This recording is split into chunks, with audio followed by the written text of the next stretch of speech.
Partirà da Pordenone la sperimentazione delle body cam per il personale sanitario, un progetto pensato per contrastare il crescente numero di aggressioni negli ospedali.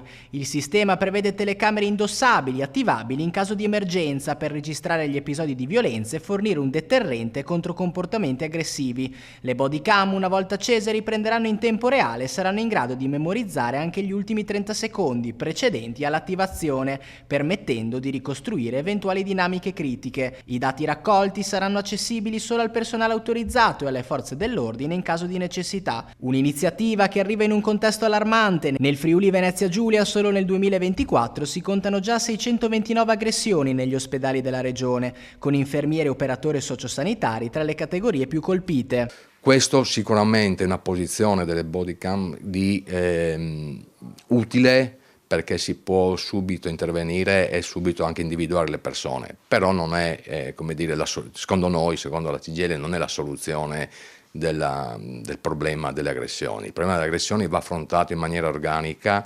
aumentando nei posti di lavoro il personale, perché se nel pronto soccorso ho un personale adeguato, un numero sufficiente, i tempi di attesa diminuiscono consistentemente e quindi si può evitare che le persone, che non giustifico, e quando uno aggredisce non è giustificabile, che però è in attesa da 7, 8, 9, anche 10 ore, anche di più, probabilmente avendo personale numericamente adeguato, quindi dando una risposta celere e positiva, questo tipo di possibilità di aggressione diminuisce di gran lunga. Quindi bene questo, ma soprattutto bisogna intervenire in maniera organica sul personale.